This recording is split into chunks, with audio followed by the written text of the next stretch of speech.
One thing that you can say about Joe Biden going back at least 50 years is that he's been an appeaser.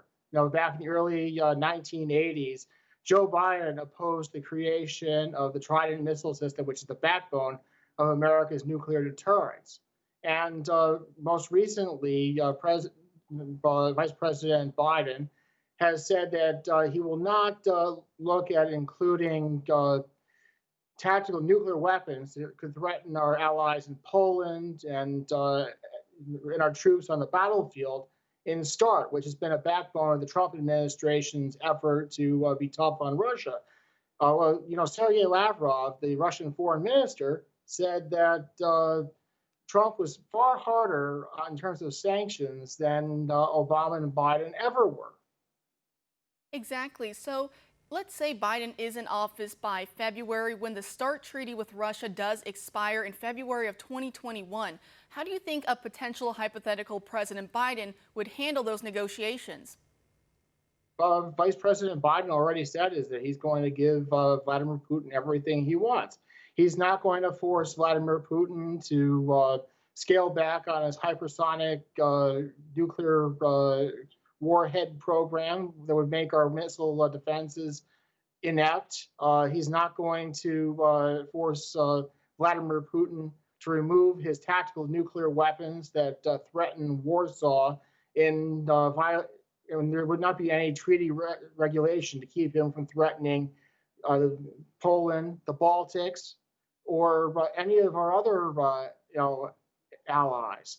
So the idea that Joe Biden is going to run out there and say Putin is terrible or so forth will not be borne out in his policies. Because look at what happened. We had the Russia reset after Vladimir Putin and Medvedev invaded Georgia. Then Putin saw that Biden and Obama were weak.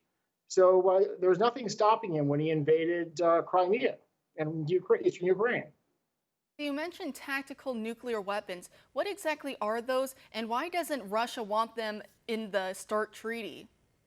Well, tactical nuclear weapons are basically battlefield, short-range nuclear missiles, artillery shells, bombs, etc.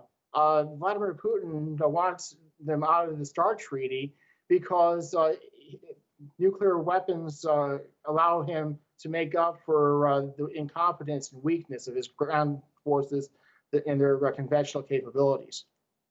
And we know the Trump administration also wants to rope in China under this START treaty with the new negotiations. However, we know Biden's history. Some call him Beijing Biden. What are some of your concerns there? My concern there is that Biden is going to return to failed 1970s détente policies in which the West allowed the then Soviet Union access to our best technologies and so forth, they then used against us. And China is going to do the same. I mean, China is talking about doubling its nuclear arsenal in the next 10 to 15 years. And one even wants to get up to about 1,000 nuclear weapons. Joe Biden has no policy of deterrence against either Russia or China.